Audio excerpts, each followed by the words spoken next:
Donc, la fois passée, on était à l'exo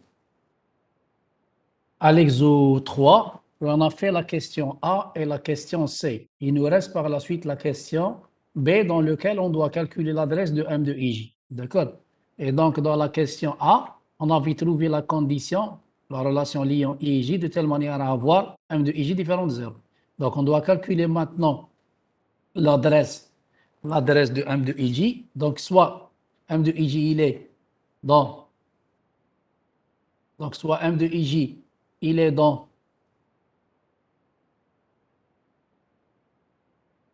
M de IJ, il est soit dans la ligne n plus 1 sur 2, il est soit là, il est soit dans ce triangle, soit dans ce triangle. Et pour chaque position dans les trois, on va avoir une adresse. D'accord? Donc, si je suis dans la ligne 1 plus 1 sur 2, donc l'adresse de base, elle pointe ici. D'accord? L'adresse de base, elle pointe vers le premier élément non nul dans la matrice. Donc, l'adresse de M de IJ, c'est quoi? C'est l'adresse de base, donc c'est l'adresse de base, et on va marcher à l'intérieur de ça, c'est J moins J moins 1. Pourquoi G? G, il va vous donner le nombre d'éléments de la colonne, et on va éliminer le moins 1. Pourquoi? Parce que l'adresse de base, elle pointe vers le premier élément. Donc ça veut dire que l'adresse de base, dans le cas que la condition elle est vraie, ça veut dire la condition elle est vraie, soit il est dans la première ligne, ou là dans le deuxième triangle, ou là dans le troisième triangle. Donc si I il est égal à 1 plus 1, où j'ai varié entre ça et ça, l'adresse de M de IJ, c'est quoi? C'est l'adresse de base, et on va marcher avec le G, la colonne, moins I. Pourquoi on élimine moins 1? Parce que l'adresse de pointe, elle pointe vers le premier élément, la totalité multipliée par la taille de l'élément. Est-ce que c'est bon pour I égale à 1 plus 1 sur 2? L'adresse de M de IJ pour I égale à 1 plus 1 sur 2. D'accord.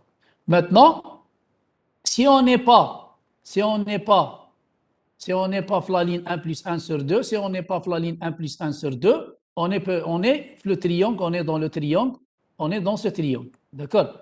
Et maintenant, l'adresse de base, elle pointe vers le premier élément ici, à l'intérieur de la ligne I égale 1 plus 1 sur 2. Pour atteindre le triangle ça, on doit avoir quoi? Là, donc l'adresse de M de IJ, c'est quoi? C'est l'adresse de base, plus les n éléments qui sont là, et par la suite, on va être dans ce triangle. Quand on est dans ce triangle, on va faire quoi? Quelque part, on va calculer l'adresse qui se trouve à la ligne I, quelque part ici, la ligne I, et quelque part à l'intérieur ici, dans la colonne G. D'accord? Et donc, ça veut dire quoi? L'adresse de M de IJ, c'est quoi? C'est l'adresse de base plus les n éléments qui sont la ligne 1 plus 1 sur 2. Et par la suite, il faut atteindre la ligne I. Pour atteindre la ligne I, quelle est cette ligne? C'est la ligne après 1 plus 1 sur 2 plus 1. Ça veut dire que la ligne plus 1, elle va vous donner quoi? C'est n plus 3 sur 2. Donc, ça veut dire quoi? On va compter le nombre d'éléments non nuls, 1 plus 1 sur 2, dans chaque ligne jusqu'à i moins 1. Parce que quand on atteint le i par la suite, on va faire un parcours avec G. Maintenant, quel est le nombre d'éléments non nuls dans chaque ligne? Si on est dans la ligne 5, on a combien d'éléments? On a 6. Ça veut dire quoi? Le nombre d'éléments de la ligne après 1 plus 1 sur 2, c'est n moins i plus 1. On l'a déjà utilisé ça la fois passée, la relation. D'accord? Si je suis la ligne 5, vous voyez que 7 moins 5, il va vous donner quoi? Il va vous donner 2 plus 1 multiplié la totalité multiplié par 2. Le nombre d'éléments dans chaque ligne au-dessus de i égale à 1 plus 1 sur 2, c'est 2 fois n moins i plus 1. Donc, vous voyez que pour la ligne 5, vous avez 6. Si on est sur la ligne 6, vous aurez quoi? 7 moins 6, vous aurez 1, plus 1, il va vous donner 2, multiplié par 2, il va vous donner 4. Vous voyez qu'on a 4. Maintenant, sur la ligne 7, c'est 7 moins 7, il va vous donner 0. On a 1 multiplié par 2, il va vous donner 2.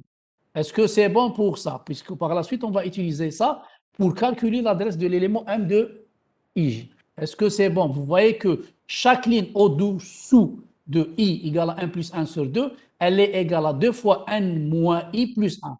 Est-ce que c'est bon? D'accord.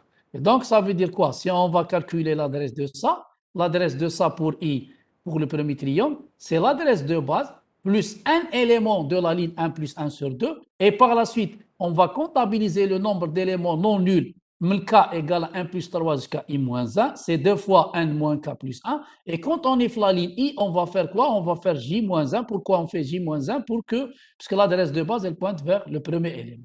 Est-ce que c'est bon pour le premier triangle?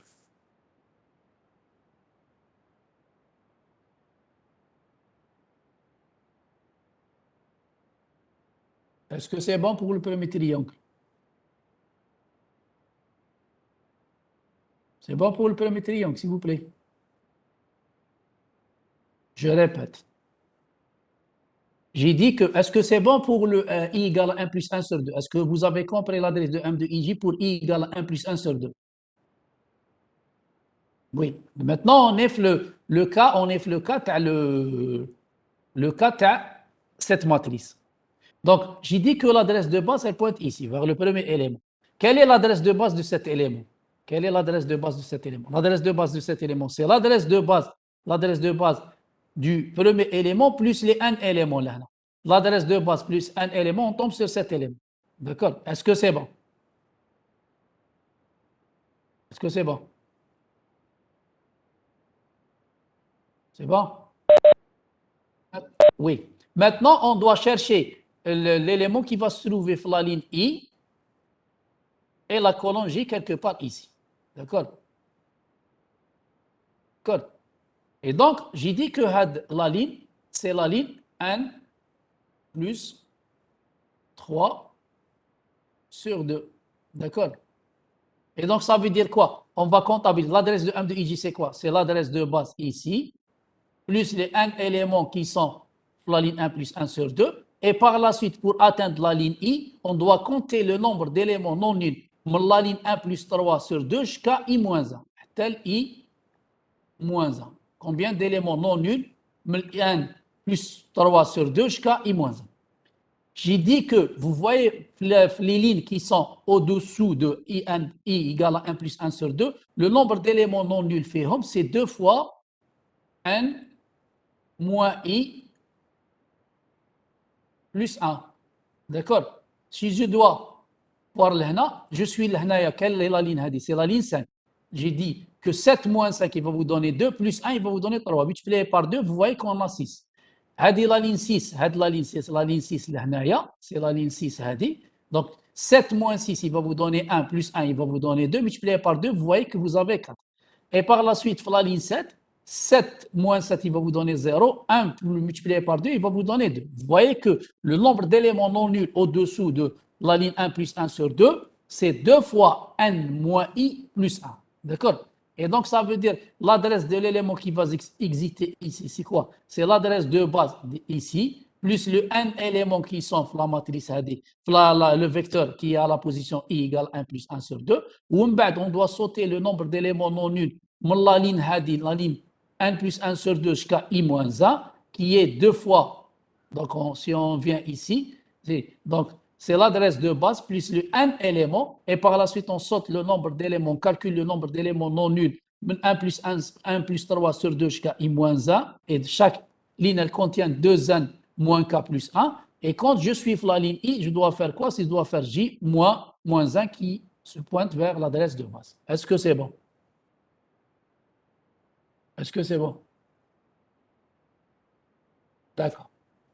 Donc là, c'est pour le premier triangle. Maintenant, on va aller vers le deuxième triangle. D'accord? Donc si maintenant l'élément il n'est pas dans le premier triangle, il n'est pas dans le premier, il n'est pas dans le premier, il n'est pas dans la première ligne, il n'est pas dans le premier triangle, il est dans ce triangle. S'il est dans ce triangle, ça veut dire on va avoir le i quelque part ici et le j quelque part ici. D'accord? C'est bon? Et donc, ça veut dire quoi? C'est la même chose. L'adresse de base, elle pointe vers ici. D'accord?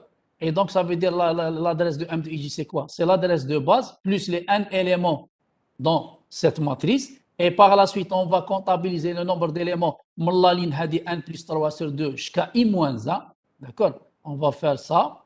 Donc, c'est l'adresse de base plus le n éléments. Et par la suite, on comptabilise le nombre d'éléments non nuls, le k égale 1 plus 3 sur 2 jusqu'à i moins 1. D'accord? Maintenant, le problème qui se pose, dans ce triangle, si je suis quelque part ici, j'ai des éléments non nuls au départ et j'ai des zéros au milieu. Pour atteindre le deuxième triangle, on va avoir des éléments non nuls ici. D'accord? Ça veut dire quoi? Je vais expliquer là, je vais prendre un schéma là. Vous voyez, si je suis la ligne I là, avec la ligne I, et je suis la colonne J ici. D'accord? Comment comptabiliser le nombre d'éléments non nuls ici, plus le nombre d'éléments non nuls jusqu'à là? D'accord? Parce que j'ai des zéros là. Comment on doit les faire?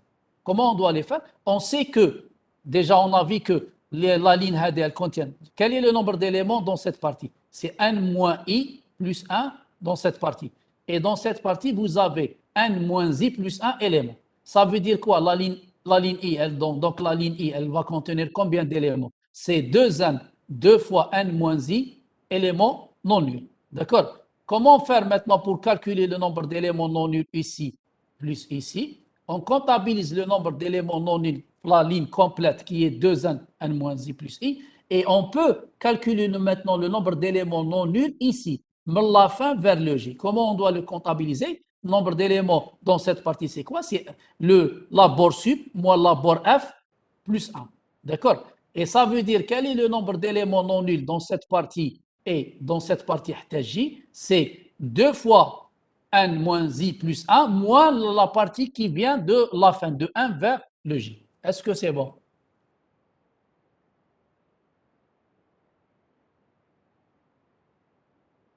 Est-ce que c'est bon? S'il vous plaît. Ça va ولا نعاود؟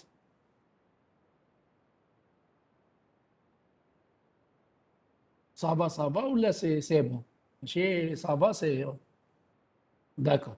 نعاودو. On va refaire. Essayez de me suivre. D'accord. Je vais effacer ça. Je vais revenir vers le premier. Non. Je vais revenir vers le premier slide.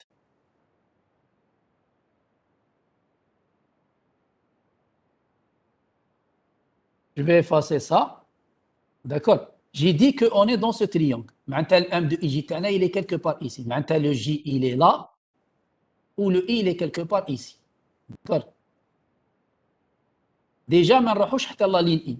Pour atteindre la ligne I, حتى نروح حتى la ligne I moins 1. Quel est le nombre d'éléments dans l'adresse de base? Quel est le nombre d'éléments de l'adresse de base حتى la ligne I moins 1? Comment on doit le calculer? C'est l'adresse de base plus un élément de la ligne هذا. Et par la suite, on va calculer le nombre d'éléments de la ligne 1 plus 3 sur 2 jusqu'à I moins 1. I moins 1. Et chaque ligne, elle contient 2n moins I plus 1. D'accord? Donc, c'est l'adresse de base, ça veut dire quoi? L'adresse de base, c'est quoi? C'est l'adresse de M de IJ, c'est quoi? C'est l'adresse de base, plus le n élément de la ligne 1 plus 1 sur 2, un élément de la ligne 1 plus 1 sur 2, d'accord? Un élément de la ligne 1 plus 1 sur 2. Maintenant, plus n, 2 fois n moins k plus 1, allant de k égale 1 plus 3 sur jusqu'à i moins 1. Est-ce que c'est bon jusqu'à maintenant? واش حسبنا؟ حسبنا le nombre d'éléments non nuls من i égale 1 plus 1 sur 2 حتى i moins 1. D'accord? Est-ce que vous voyez ça? Est-ce que vous voyez ça, s'il vous plaît? D'accord, d'accord. Maintenant, on a un problème, Flali, parce que c'est pas la même chose que le triangle Hada au départ. Le triangle Hada au départ, quand on commence par la gauche, vous voyez, vous avez des trucs pleins par la gauche jusqu'à la fin. D'accord? Donc, ça veut dire quand je suis le triangle 1, je prends J-1. Maintenant, quand j'ai le J là, je ne peux pas prendre J-1. Pourquoi? Parce qu'on a des nombres d'éléments non nuls ici, et il y a des zéros au milieu. Donc, on n'a pas la totalité qui est pleine. D'accord? On a une partie pour la partie gauche et une partie pour la partie droite. Comment on va faire pour calculer le nombre d'éléments non nuls? Non nuls, ça veut dire comment on va calculer le nombre d'éléments non nuls la position I, la ligne I, de cette partie jusqu'à atteindre le J. Quel est le nombre d'éléments non nuls ici et ici? Comment on doit le faire? L'astuce, c'est de calculer le nombre d'éléments non nuls la ligne I Et on le connaît, c'est 2 fois n moins i plus 1, puisque la partie elle contient n moins 1, n moins i plus 1, et cette partie, elle contient n moins i plus 1 éléments. Donc, la totalité de la ligne complète, elle contient 2n moins i plus 1. Et maintenant, pour éliminer, puisqu'on doit éliminer cette partie, pour ne pas la comptabiliser, on a comptabilisé dans la totalité et on doit éliminer cette partie. Comment on doit éliminer cette partie? Il suffit de, puisqu'on connaît la bord sub de cette partie, c'est n, et la bord f, c'est j. Comment on doit calculer quand on a une bord sub et une bord f? C'est n moins j plus 1 élément. Donc cette partie, le j, elle contient n moins j plus un élément. Et donc, on connaît la totalité ici complètement, moins cette partie, elle va vous donner cette partie. Elle va vous donner la partie ici. Ici, plus ici. Est-ce que c'est bon? Est-ce que c'est bon? S'il vous plaît. Est-ce que c'est bon? D'accord. Et donc là, si on revient à l'adresse TANA, c'est l'adresse de base, plus un élément flaline 1 plus 1 sur 2, plus le nombre d'éléments non nuls, k égale 1 plus 3 sur 2 jusqu'à i moins 1. Si je suis flaline i maintenant, vous aurez 2 fois n moins i plus 1 élément flaline i, ou la partie qui vient à la fin. D'accord? Et on trouve l'adresse de M de IJ dans le deuxième triangle. Est-ce que c'est bon?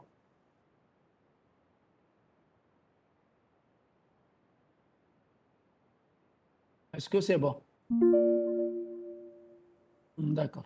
Maintenant, on a pris si la condition elle est vraie, on a une adresse. Si maintenant la condition elle est fausse, ça veut dire que l'élément n'existe pas en mémoire. L'adresse de M de IJ, elle est égale à vide ou la nil ou la zéro. C'est bon?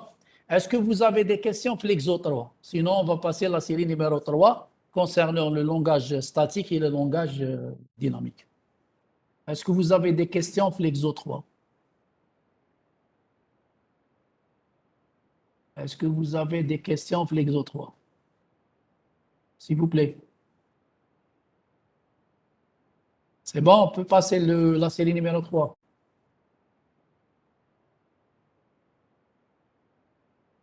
C'est bon?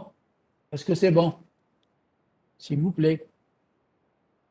Réagissez rapidement, s'il vous plaît. Est-ce que c'est bon pour l'exo 3?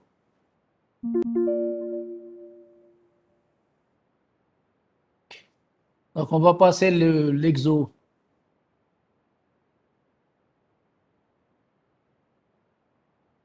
On va passer l'exo 3 de la série numéro 3, l'exo 1, concernant l'allocation statique.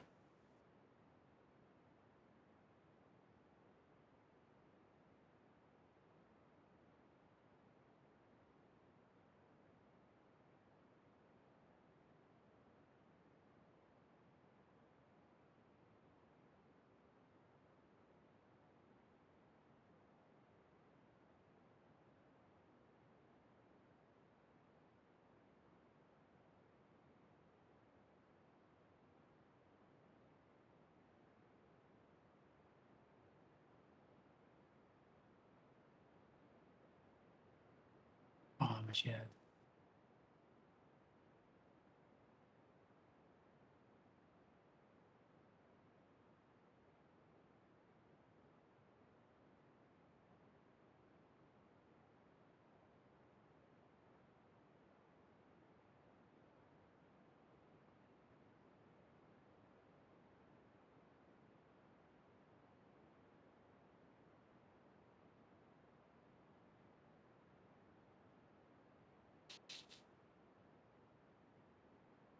Donc là, j'ai dit qu'on va commencer la série numéro 3 et on va commencer avec l'exo 1 de la série Organisation des données à l'exécution. On va commencer avec un exo concernant un langage Fortran qui est un langage à allocation statique. D'accord? Quand on dit allocation statique, tous les objets qui sont manipulés à l'intérieur du langage, ils sont des objets statiques. Ça veut dire qu'il n'y a pas de notion de dynamique à l'intérieur. D'accord? Et donc là, vous avez un langage Fortran qui est formé d'un programme principal ici. D'accord? et un sous-programme, une procédure ou une fonction ici. D'accord. Maintenant, vous avez vu le cours, les caractéristiques du langage Fortran, et vous n'avez pas étudié la notion de common, la notion de le common et l'équivalence. Je vais vous expliquer brièvement c'est quoi le common et c'est quoi l'équivalence, la notion d'équivalence. D'accord. Le common, c'est quoi? C'est un common qu'il peut avoir un nom là, il n'est pas obligatoire le nom là. On peut avoir le nom, on doit le mettre entre les deux barres. Le common hada, c'est un common max. Le common, c'est quoi? C'est une zone de données partageable entre le programme principal, vous voyez, entre le programme principal et le sous-programme.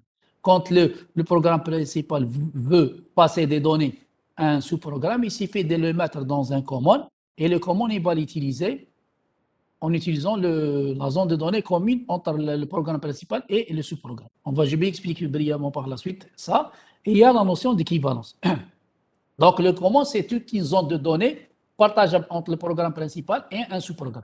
Maintenant, l'équivalence, c'est autre chose. Si on voudrait partager dans un programme, soit le programme principal ou un sous-programme, une case mémoire, il suffit de dire que l'équivalence de N2 avec T1. Ça veut dire quoi? La case numéro 2 du vecteur N, elle est équivalente à la case numéro 1 du vecteur T1. D'accord? Si je vais expliquer brièvement ici la notion d'équivalence et la notion du common, c'est que j'ai dit que c'est des instructions.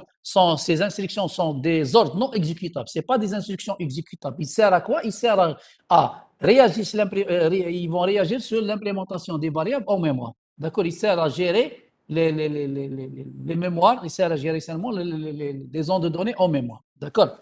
Et donc, le cas le common, l'utilisation essentielle de cet ordre est de permettre, le passage de certaines variables par un ensemble qui est le programme principal et le sous-programme, soit entre le programme principal et le sous-programme ou là entre les sous-programmes, destinés à être utilisés en même temps. Qui veut mettre les données à un sous-programme, il suffit de les mettre dans une zone de données qu'on appelle le common, et le common, il va partager les données TAO avec le sous-programme, ou là, un sous-programme, il peut le partager avec un autre sous-programme. Pour les variables déclarées dans le common, on va procéder comment à l'installation? On va les installer séquentiellement, de la partie gauche vers la partie droite.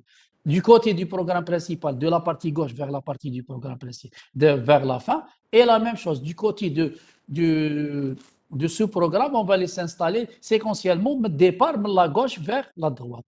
D'accord? Et on peut avoir la zone de données, common, le nom de ces zones. On peut avoir un tableau, une variable, un tableau, une variable, un vecteur. D'accord? La taille, le bloc de commande est déterminé après avoir compilé le programme principal et tous les sous-programmes. On peut connaître la taille le commande qu'à la fin de la compilation. Complètement, le langage Fortran, ça veut dire du programme principal, mais les sous-programmes. Pourquoi? Parce que la taille le commande change d'un programme à un autre. Si je suis dans le programme principal, et j'ai installé les données le commande du côté du programme principal. J'ai une variable qu'on appelle la taille. Elle va calculer la taille le commande dans le programme principal. Elle va être stockée dans taille. Taille, c'est une variable globale. Elle sera utilisée par le compilateur. On va quitter le sous-programme. Il installe du côté du sous-programme, il installe les données TAO. On va calculer la taille une taille dans le sous-programme. Il va comparer la taille du sous-programme à la taille du programme principal. S'il va trouver que la taille du programme principal elle est moins que la taille du sous-programme, il va prendre le maximum. Il va prendre la taille la plus grande. Et donc, à chaque fois, on va passer à un autre sous-programme et on calcule la taille. Si on trouve que la taille du deuxième sous-programme est plus grande que la taille du sous-programme le premier, on va prendre la plus grande jusqu'à arriver à la fin. Maintenant, pour l'installation des données en mémoire d'un common, vous avez un common V1 jusqu'à V1. L'adresse de V1, c'est quoi? C'est l'adresse du début du common. On va installer au début du common. L'adresse de V2, c'est quoi? C'est l'adresse de V1 plus la taille de V1. Où je vais dire V1. Jusqu'à arriver à l'adresse de V1. C'est l'adresse de V1, c'est l'adresse de V1-1 plus la taille de V1-1. D'accord? Donc, si j'ai pris un exemple là, j'ai un command là, du côté du programme principal, j'ai un command du côté du sous-programme. Donc, ça veut dire que le programme principal, il partage avec le sous-programme les données Hadouma, qui est petit, grand A, grand B, grand C, grand D. D'accord? Et du côté du programme principal, le sous-programme, vous avez, ça veut dire que A, elle est équivalent à X, et B, il est équivalent à Y, et le C, il est équivalent à Y, à Z. D'accord? Ça veut dire si on va avoir en mémoire pour le command qui est le nom au blanc, du côté du programme principal, quand on va les installer, c'est séquentiel. L'adresse A, c'est quoi? C'est le début de le commande. Donc, elle va être dans la première case, c'est le commande. Le B, il va être dans le deuxième case, c'est le commande. Le C, il est dans le troisième. Le D, il est dans le troisième commande. Qui du programme principal, on va commencer la même chose séquentielle, mais de départ. Donc, ça veut dire le X, il va occuper la première case du commande. Le Y, il va occuper la deuxième case du commande. Et le Z, il va occuper la troisième case du commande. Et vous voyez là, qui calcule du côté du programme principal, qui calcule la taille de le commande, elle est égale à 4. Qui calcule du côté du sous-programme, elle est égale à 3. Donc, la taille du sous-programme, elle est moins que la taille du programme principal. Et donc, la taille de le commande, on va prendre le maximum qui est égal à 4. Est-ce que c'est bon pour le commande? Est-ce que c'est bon, s'il vous plaît?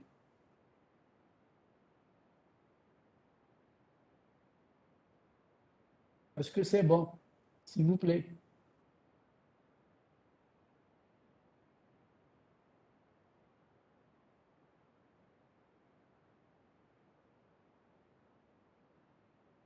Est-ce que c'est bon pour le commande? Est-ce que vous m'entendez? C'est bon. Maintenant, on va passer maintenant à l'équivalence. L'équivalence, j'ai dit que l'équivalence, elle va donner une même case à plusieurs variables. Donc, une équivalence, on peut avoir plusieurs listes. Et les éléments dans une même liste, ils vont occuper la même case. Donc, on peut avoir première liste, deuxième liste, jusqu'à avoir la énième liste. Et chaque élément qui se trouve dans une même liste occupant la même case. D'accord?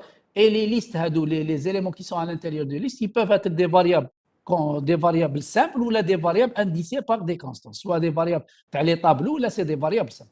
Le but à l'équivalence, c'est d'assigner la même adresse en mémoire à chacune des variables situées dans la même liste. Si je prends l'exemple simple, j'ai pris un tableau à 10 éléments, une matrice à 3 lignes et 4 colonnes. J'ai dit que l'équivalence, la première liste, que la variable A, elle est équivalente à l'élément 4 du tableau C et elle est équivalente à l'élément qui se trouve la matrice à la ligne 2 et la colonne 3. Et pour la deuxième liste, j'ai dit que le P ou le G ou C4, ils sont équivalents. Donc, si j'installe, j'ai installé la matrice ligne par ligne. D'accord. J'installe la matrice ligne par ligne. Je fixe la première, j'ai installé là. Là, j'ai installé la matrice هذه colonne par colonne. J'ai fixé la colonne 1 et j'ai varié la ligne. D'accord? J'ai fixé la deuxième colonne à 2, j'ai fait varier la ligne. J'ai fixé la troisième colonne à 3, j'ai fait varier la ligne. J'ai fixé la quatrième colonne à 4 et j'ai varié la ligne.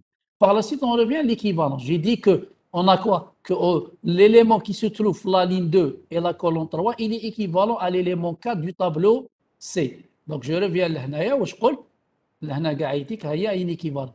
Donc, R2, 3, il est équivalent à C4, il est équivalent à 4. Ça veut dire que A et C4 et R2, 3, ils vont occuper la même, la même case.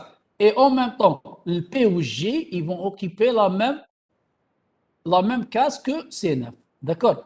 Et puisque on installe les éléments séquentiels, si C4 il est équivalent à R2, 3, C3 il va être équivalent à R1, 3, et C2 il va être équivalent à R3, 2, et C1 il va être équivalent à R2, 2. Et c'est la même chose du côté en bas. Parce on ne peut pas installer un élément tableau dans une case et les autres quelque part. Si on installe un élément du tableau à l'intérieur d'une case, ça va varier séquentiellement. Est-ce que c'est bon pour l'équivalence? Est-ce que c'est bon?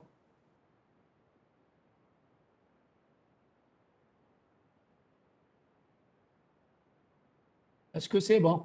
S'il vous plaît.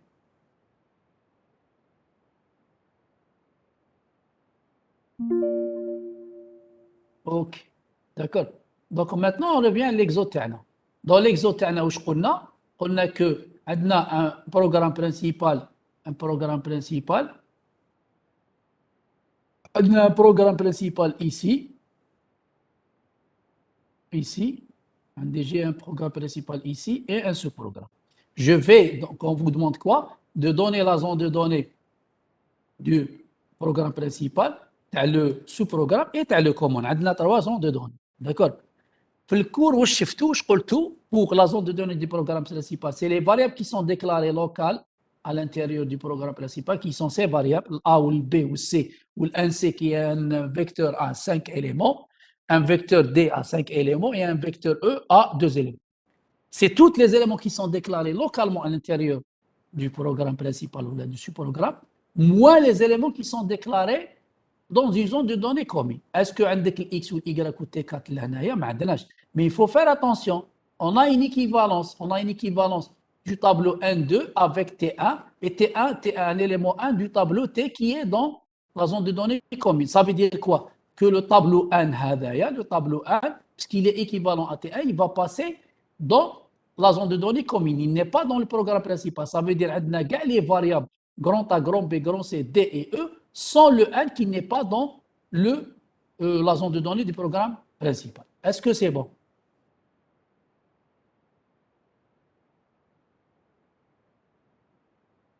Est-ce que c'est bon? S'il vous plaît.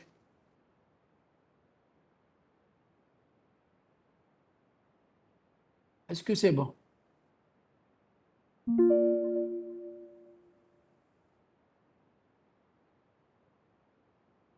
Là, c'est les zones, c'est des variables qui sont déclarées localement à l'intérieur du programme principal. C'est des variables là, de grand A, grand B, grand C, le N, le D et le E. Et qui ne sont pas dans une zone de données commune. Dans une zone de données commune. Quelles sont les variables de la zone de données commune du programme principal? Avec le X ou le Y ou le T, le vecteur T. Mais, on a une équivalence là, je qu'on a l'équivalence que la,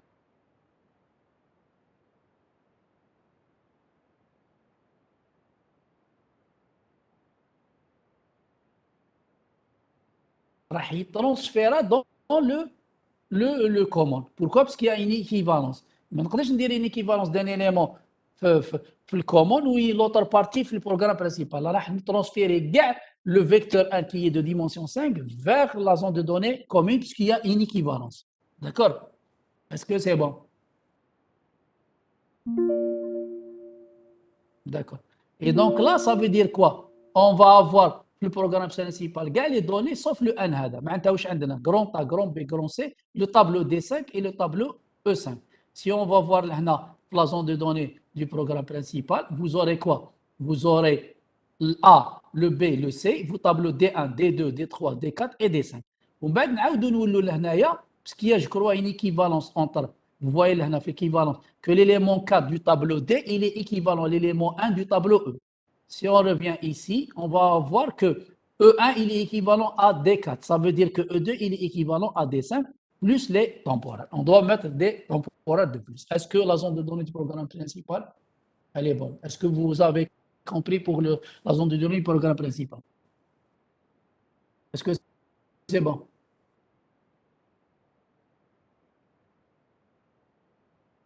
Est-ce que c'est bon pour la zone de données du programme principal?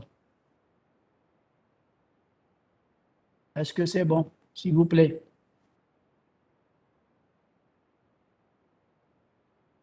Est-ce que c'est bon? OK. Maintenant, on va passer maintenant le sous-programme. Le sous-programme, la même chose. Quelles sont les variables? C'est le même principe que le programme principal. C'est les variables qui sont déclarées localement, qui sont ces variables, et qui ne sont pas dans une zone de données commune. Vous avez la zone de données commune, c'est quoi? Le S, le F et le G. Est-ce qu'il y a des équivalences entre le S, le F et le G? Il n'y a pas. Donc les variables, c'est I ou le J ou le K, ou le H ou le B5 ou le BL3. Donc on va avoir, et pour maintenant le programme principal, vous aurez pour ce programme, vous aurez des données de plus par rapport au programme principal. On va avoir les paramètres implicites et les paramètres effectifs. D'accord? Les paramètres implicites, c'est quoi? Vous avez vu le cours que les paramètres implicites, c'est les paramètres de retour, parce que c'est la procédure Haduma. C'est une procédure, elle doit être appelée par un programme principal ou un autre sous-programme. Qui n'a la procédure, on va bloquer un programme et passer au sous-programme. Et pour ne pas perdre les informations tel le programme appelant, on va garder dans le programme principal les paramètres implicites, l'adresse de retour de l'instruction qui vient après cette instruction le programme, d'accord? L'adresse de la zone de données, qui est active, qui est active, Ici, on a des registres qui vont être utilisés par le sous-programme et qui sont celles du langage appelant, on va les stocker dans les paramètres implicites. Les paramètres effectifs, c'est quoi? C'est les paramètres de l'appel. C'est le cas, le sub. Le sub, on l'a appelé avec grand A et grand B. Ça veut dire que les paramètres effectifs, c'est grand A et grand B. Puisqu'au niveau de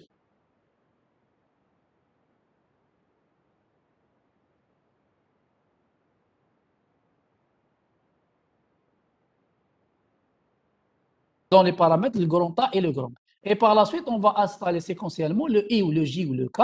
ومن بعد واش عندنا لهنا نعاودوا نولوا عندنا الاي والجي والكا سي دي فاريابل ومن بعد عندنا بي 5 il faut pas oublier que B5 vous voyez là le vecteur B5 mais on a une équivalence B5 elle est, on a quoi que l'élément du 2 du tableau B il est équivalent à G ça veut dire quoi l'élément 2 du tableau B il est équivalent à G ça veut dire quoi que B1 le B de 1, il est équivalent à I, le B3, il est équivalent à 3, et le B4, il est équivalent à H. D'accord? Puisqu'on a une deuxième équivalence là, que L1, elle est équivalent à B4 sur le tableau B. D'accord? C'est beau, L1 sur la case 4. L1, elle est dans la case 4. Vous voyez que L1, elle est dans la case. Donc L2, il sera dans la case B5 et L3, il sera dans la case seule. Plus les temporels. Est-ce que c'est bon? Est-ce que c'est bon pour le sous-programme?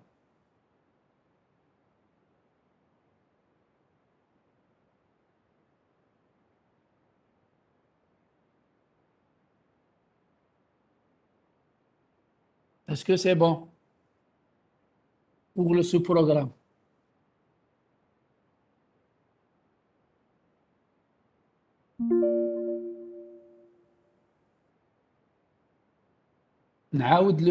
Pour le sous-programme. Est-ce que le son il est bon comme ça? Est-ce que le son il est bon comme ça? S'il vous plaît. Est-ce que le son il est bon comme ça, s'il vous plaît? Je répète pour la zone de données de sous-programme. Je répète, s'il vous plaît.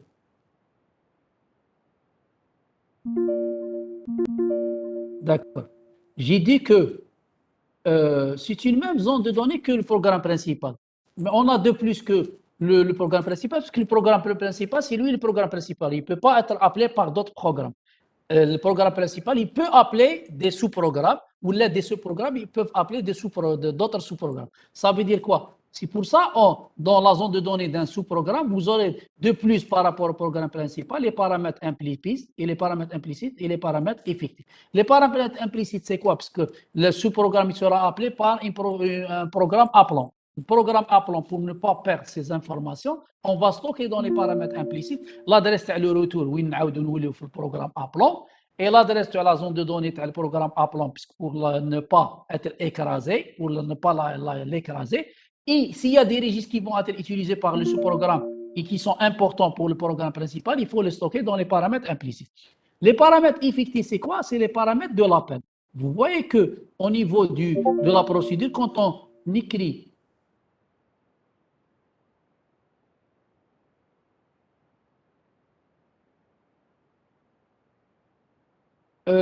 donc, du côté du programme principal, vous voyez du côté de subroutine, de la routine ou de subroutine, vous avez les X et Y, c'est des paramètres formels. Au niveau de l'appel, il devient des paramètres effectifs.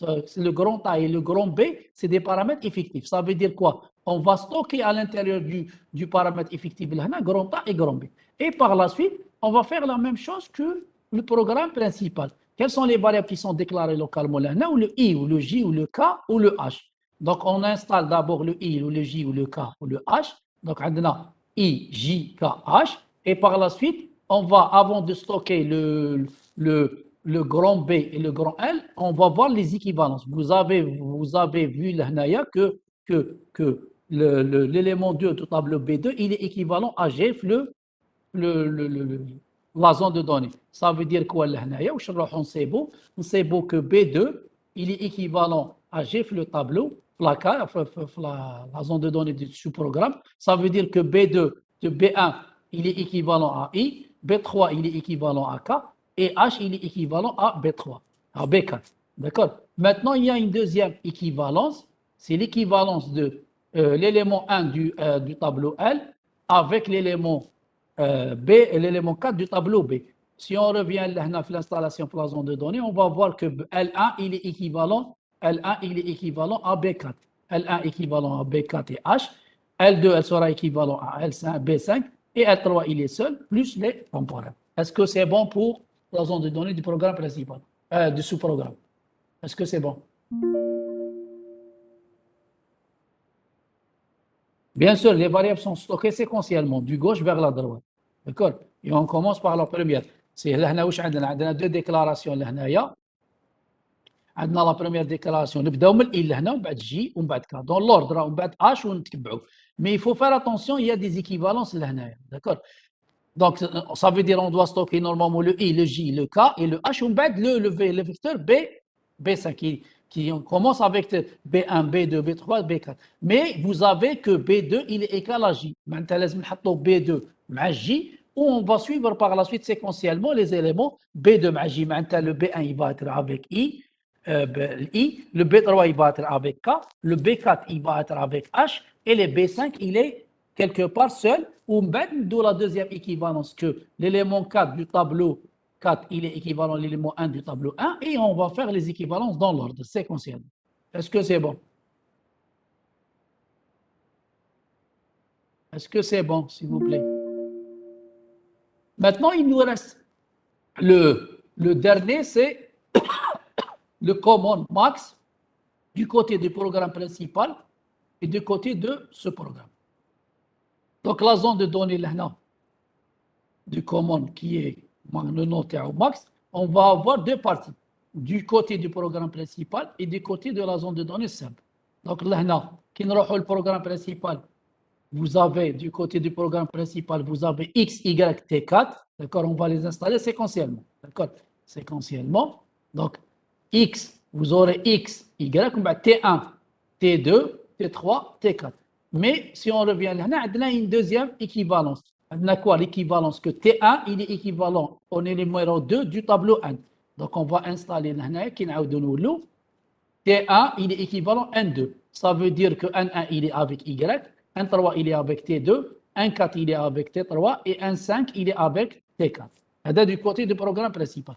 Du côté de ce programme, vous avez S, F et G2. On n'a pas d'équivalence du côté de ce programme. Ça veut dire quoi? On va avoir S séquentiel, F, G1 et G2. Est-ce que c'est bon pour le commun? Est-ce que c'est bon?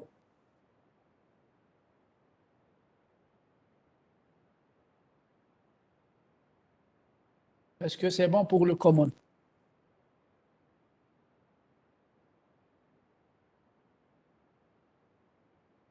S'il vous plaît.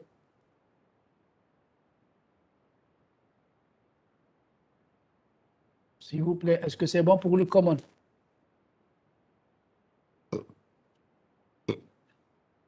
D'accord. Est-ce que vous avez des questions? C'est bon, puisqu'on va s'arrêter ici, puisque pour ne pas être en avance par rapport à Mme Boukala. Donc, je vais m'arrêter ici. Donc, la semaine prochaine, on va voir la même chose. Les TD en ligne. Mais les TD en ligne la semaine prochaine, ce n'est pas le lundi. Donc, automatiquement, c'est le mardi. C'est ça. Donc, on va suivre le planning en ligne. C'est ça. Donc, c'est le mardi. Bon. Parce que je risque d'être coupé. Je risque d'être coupé. Hein. Est-ce que c'est bon? Donc, la semaine prochaine, on va se revoir le samedi. Est-ce que c'est bon? Mais ce n'est pas le samedi, le mardi. Je vous demande, essayez de faire l'exo. J'ai envoyé la série numéro 3. Essayez de préparer l'exo 3 et au moins l'exo 2 et l'exo 3. Au moins l'exo 2 et l'exo 3 pour la prochaine. D'accord? Je vous souhaite Sahaf Torkom et essayez de préparer des exos pour la semaine prochaine. On va se voir. Si vous avez des problèmes ou là, vous pouvez nous envoyer un email. Je vais vous envoyer ce soir, je vais vous envoyer la correction. J'ai envoyé la correction de l'exo précédent de la série numéro 2. Je vais vous envoyer la correction Hadia, la correction, cette correction plus le slide concernant l'explication de le common et l'équivalence. Ça va, on se voit donc mardi prochain, Inch'Allah.